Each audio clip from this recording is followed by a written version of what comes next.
Intercooler day.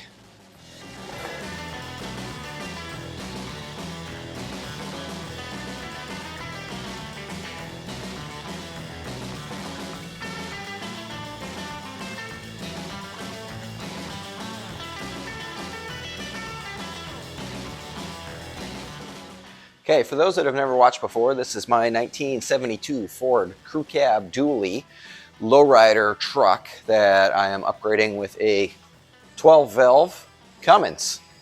Today, we're going to be mounting the intercooler in the front.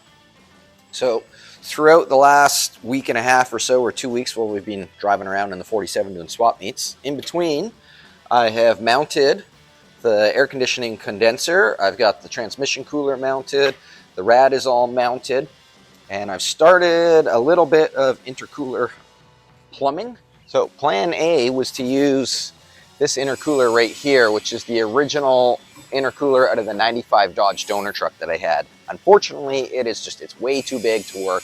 It won't fit in between here.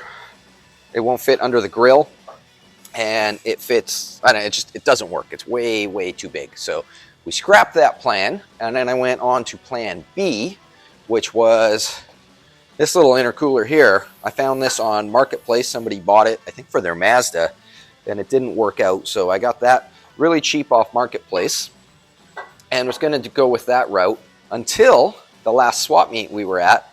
I found this intercooler here, which I thought, hey, that's considerably bigger than this one. It's got the right bends in it. It looks like it should work pretty good. So it was pretty cheap, so I took a gamble on it and bought it. Unfortunately, though, it is not going to work because it is still narrower than the radiator. Those little 90-degree turnouts line up here and here. So that's not going to work. So we're going to go back to plan A, which is this intercooler here. It's a little bit small, but I mean, considering the generation before this didn't even have an intercooler, they just went straight from the turbo to there. I mean, it's got to be better than that. And just to keep an eye on it, if it is too small, I did get a pyrometer, I don't know how you pronounce it, EGT, exhaust gas temperature gauge. So we're going to plumb that in here just to keep an eye on exhaust temperatures. And if I do find that they are getting too hot, we can always come up with a plan B or C or D, whatever plan we're on now, and come up with a better intercooling system. But for now, we're going to try that one.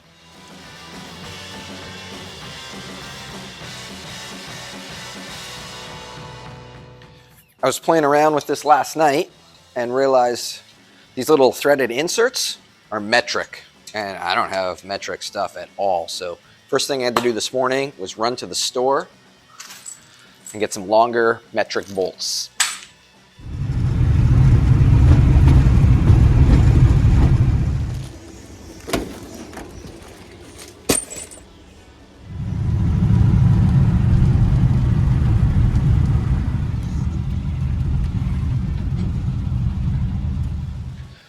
So last night I cut this little bracket off that used to go right here. It was for a latch there, a support rod that went up to the hood latch. So with that gone, this intercooler sits really nice right there. I've got just a little bit of room in between here so that they're not rubbing on each other. And this should line up, come straight out here, turn 90 degrees, and go through there. There's these little nibs on the bottom we were just talking about that are threaded. So I marked those out on here, drilled holes going through to the bottom of the rad support. And now I can take these longer bolts that I got, and if I can get it to go in, there we go. They will thread up from the bottom of the rad support into here. The rad support does sit a little bit higher than that. While mocking it up, I just grabbed two washers, and they kind of took up, or not washers, nuts. They kind of took up the space almost, or a little bit shy. So I think I'll cut two spacers that are a little bit bigger than this to sit on there. Those will sit on the spacer, and then the bolt goes in from the bottom. That should hold the bottom.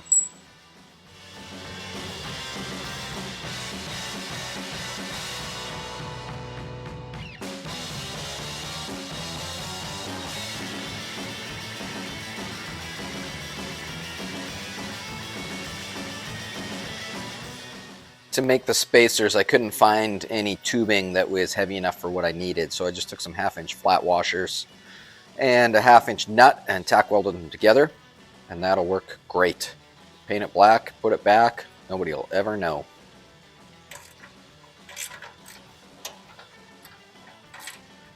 Okay, those spacers worked out great.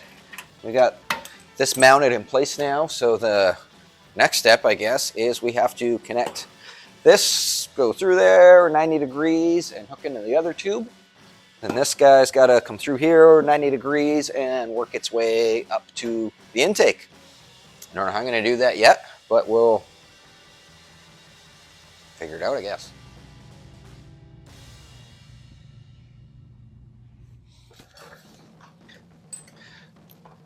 So I've never plumbed a turbo before, meaning I wasn't sure exactly what I needed to buy, and I had no other turbo stuff around other than the pieces that came off the turbo when it was, or the intercooler when it was in the other truck. So I bought one of these like universal intercooler plumbing kits. Comes with a whole bunch. It's kind of like those like universal exhaust kits. It comes with everything you need, but nothing is quite exactly right. So I don't know, I mean, that's what we have, so we're gonna work with it and try to figure it out. I think it's got enough that I can make it work, but it's one of those things that now that I've seen it and I kind of like understand what we're trying to do, I probably could have just got some tubing and made this up myself. But I don't know, that's how you learn, I guess. You just gotta jump in and do it. So we're going from this intercooler that I got to 2.5-inch, and the rest of the system is 3-inch. So I got these adapters that go from 3-inch down to 2.5-inch. We'll put another one on that side to go back up to 3-inch. A little bit restrictive, but whatever. This isn't a race car. It'll be fine. And then we're gonna have something kind of like this that comes out, goes through there. Somewhere I might have to cut this down. I'm hoping I can fit this in my bead roller to put another, they got like a little bead on there so that when it's pressurized it doesn't slide off. So hopefully we can fit that in the bead roller to put another little flange on there. I don't know. I don't know.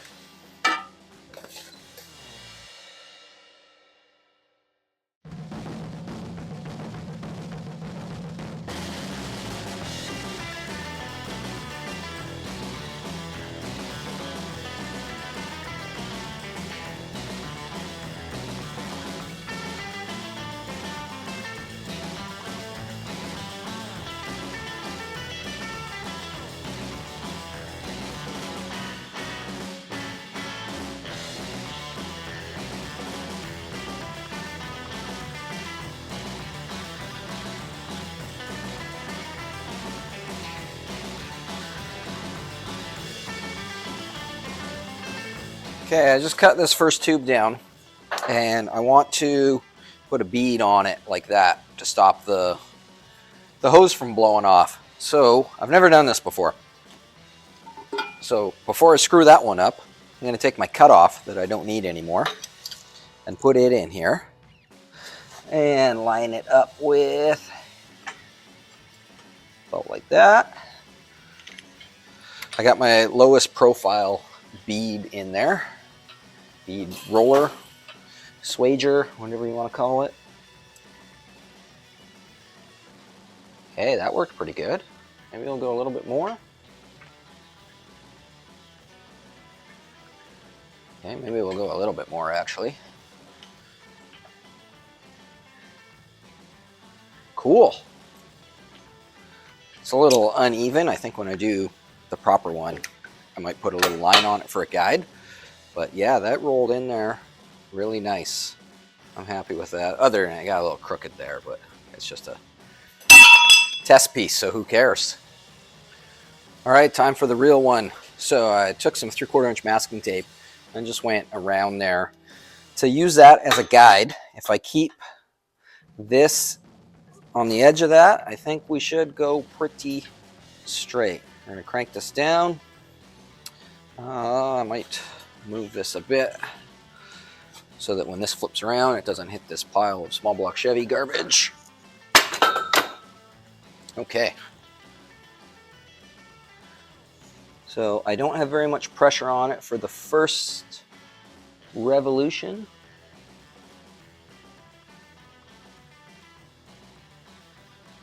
First one's done, so we're going to crank it down a little tighter now.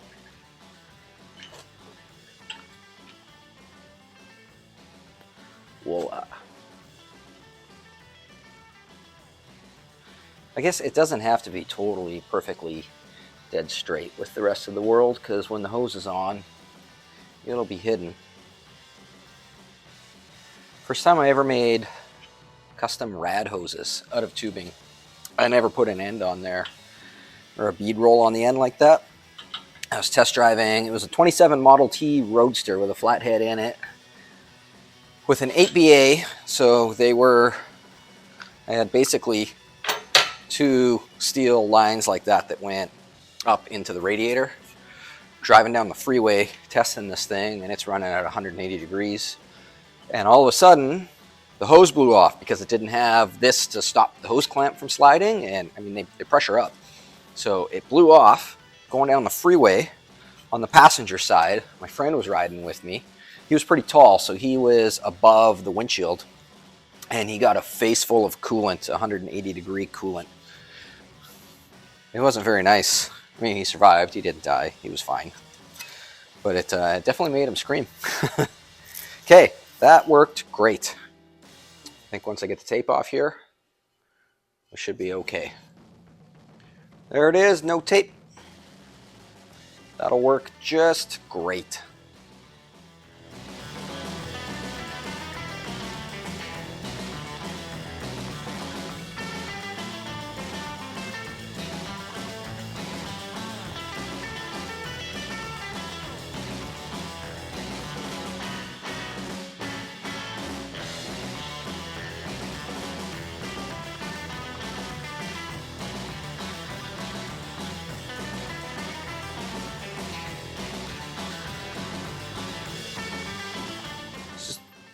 For the top, I use the original Cummins coupler because it's got a little bellow in it, so it's got a bit of flex to it. I used my laser straight micrometer and figured out where it would poke through the fender and comes through. So now we've got that going in and that going down. On the inside, I just simply kind of held the coupler up, measured where they had to be, cut it, the tubing, not the rubber, obviously, and ran it through the bead roller and put them together. Just like the exhaust video that we did, before I buttoned all this up, I cranked the wheels all the way to the left just to make sure that we had adequate clearance in here. This is a bit tight. I can slide my fingers all through. I can't quite slide the palm of my hand. There's a bit of friction there. So I think it'll be okay. If we were ever going to be autocrossing this truck, I could see the body roll maybe hitting it, but I'm not going to autocross this truck. Well, I might, but not anytime soon. The other thing to keep in mind is right now I still have, like, this truck's got drop I-beams, and the stock coil springs, I cut one coil off. So I think with the extra weight from the Cummins, I'm going to put stock coils back in, which will raise it up a little bit more. And by raising it up, we should gain a little bit more room. The crown of this tire will be further down then, so we'll be okay. I'm not worried about it. I might put a clamp or a bracket or something just to hold that from shaking, but that's easy peasy to do. So this side is done. That's the easy side. Now we're going to do the hard side.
All right, I think we're done. We got the last piece going that way. Coming through in here. We had to get a little funky in here because the 45s that were in the kit didn't quite work, and the stock Dodge one didn't quite work. But we got creative and put a joint right here, and it works. So I think the intercooler's done.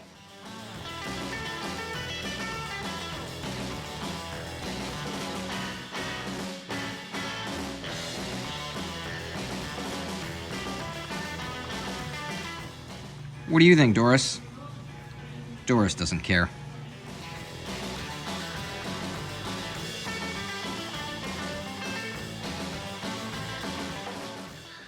With the intercooler all finished up, we can move on to the last piece of the induction system. And it's an important piece. It's kind of a special piece. My cousin, Joel Davison, who I have not seen since I was like 11 years old. He was 11 or 12. He moved to Australia, and I've never seen him since. But we've, in the last couple of years, we've kind of reconnected through social media and YouTube, and he's a big fan of the YouTube channel. So the last video I did working on the exhaust on this, at the end of the video, when he finished watching it, he sent me $100, and he's like, here's $100 just to put towards the Cummins project because I think it's super cool and I want to help out. So here we go. I blew the $100 on this super shiny little 45 degree with a K&N filter. So thank you very much, Joel. I really appreciate it. It's super cool. And I hope that you can see your money going to good use here. There it is on there. I'm going to build a bracket, attach it to here because it's a little bit floppy. So with that secured, hopefully it fits, and hopefully the hood closes. I'm pretty sure the hood should fit under there. So thanks so much, Joel. That's amazing.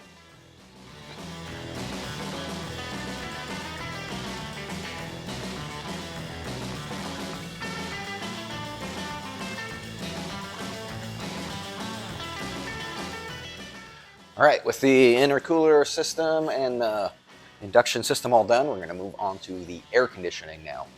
The air conditioning on this thing, if there was one thing that I would do different if I was to do this job again, it would be the air conditioning. So the Dodge air conditioning compressor is way down there. I don't think you can see it. It's easier to see from the underneath. So that's where it fits. Now the compressor fits okay. If you remember in previous videos, I did have to put a little notch in the frame or in the cross member for back there. That was no big deal. The back of the compressor, see if you can zoom in on that. This back plate on the compressor, I did have to change. I unbolted it and I got another one that it just changed it to like the correct fittings for the like these style fittings here. So that was no big deal to do. However, by the time you got your rad hose in here, you've got your intercooler plumbing in here, you've got your oil filter, you got your heater hose, there's a lot of stuff going on way down in there, and it's really tight to get to. It's kind of like, I mean, when you look at the rest of this thing, it's like you're having a house party and you've got the whole house is all set up, but everybody is hanging out in the kitchen. It's exactly what this is like. I do know there is kits, like a high mount air compressor kit that puts the compressor up here. I think if I was to do this again, I would do that. The other thing that's making this air conditioning system weird is I'm trying to reuse all the stuff that was previously in the truck. This truck has a classic auto air conditioning system in it. So I've got all these hoses are already like pre-made. However, they used to, when the 390 was in here, they used to be over here. The local hose shop here in town, they won't do air conditioning hoses. I can't remember why. They gave me a reason why they won't do them, but they can't make air conditioning hoses and nobody else around can. I looked into like getting a kit to make my own. but it's pretty expensive and for like a one-time thing. So I'm trying to reuse all of these hoses. This hose here, I managed to route all around. It works fine. This line here, I got it to work. It comes out through here, all nice. So all I've got left is I got this line to deal with, and it goes into this, I think this is, what do they call it? A desiccant filter kind of thing. So that's the last piece. It's got to go, once again, in the kitchen party area. And once that's done, then our air conditioning system should be complete. So let's work on that.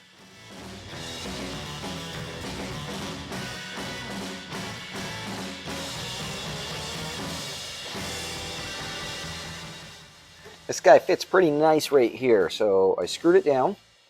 I went ahead and drilled a hole with a hole saw through there to run this line through there, where it comes out under here in the other little kitchen party area. So now I just have to manipulate this line. I think I'm going to bend it around and up so that this fitting here will thread into there. And I know this it's not going to be the cleanest looking thing. It's probably going to be a little bit ugly, but it's in the wheel well, so nobody will ever really see it. And second, when we're driving to the Bonneville Salt Flats this August, and it's like 110 degrees, and we're going across the desert, and that thing's blowing nice cold air on me, I'm not going to care. I won't care at all. I would rather have an ugly mess down there than have to worry about sweaty boobs going down the road. It worked out okay. It's a little bit ugly, but you know what? It'll be okay. It's definitely not as ugly as what used to be there. And nobody ever cared about that. Nobody complained.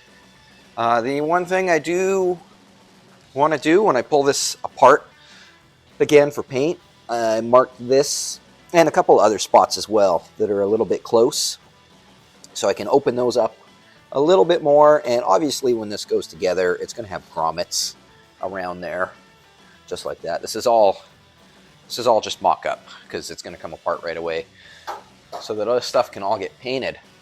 Yeah, I think air conditioning's done, the mock-up part at least. I think the last thing I want to build before we blow it apart is some battery tie downs. Not that I can't do that when it's painted, but it's better to drill holes before it's painted. So let's do that.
Transferring this pattern onto some 063 5052 aluminum. Look at that. Well, that worked out great. So I should be able to get both pieces out of this chunk here. I'm making all my brackets out of aluminum in an effort to try to conserve some weight, because this Cummins is considerably heavier than the FE. So by making everything with aluminum, I mean, I don't know if we'll save much, maybe at the end of the day, maybe 10 pounds, 15 pounds, but hey, 15 pounds that's a lot.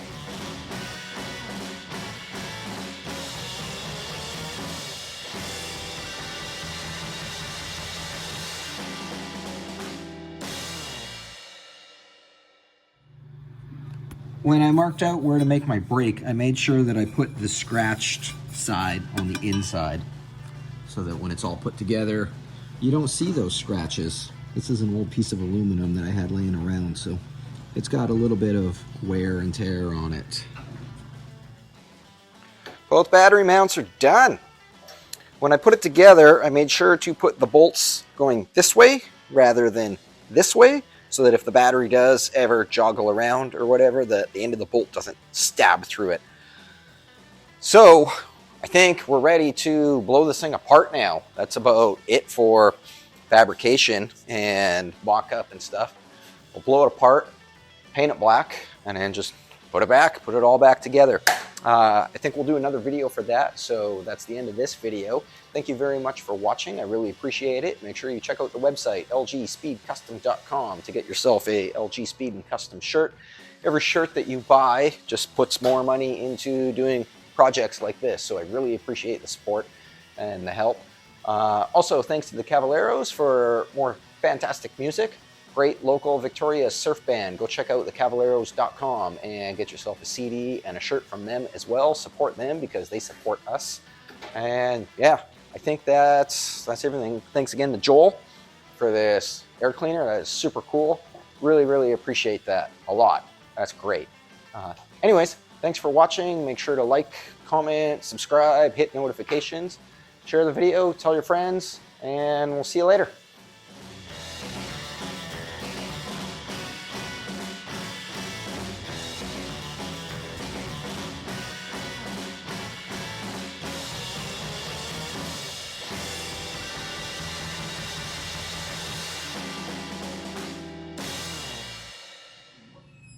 You ready for lunch? You ready for lunch? Doris does care.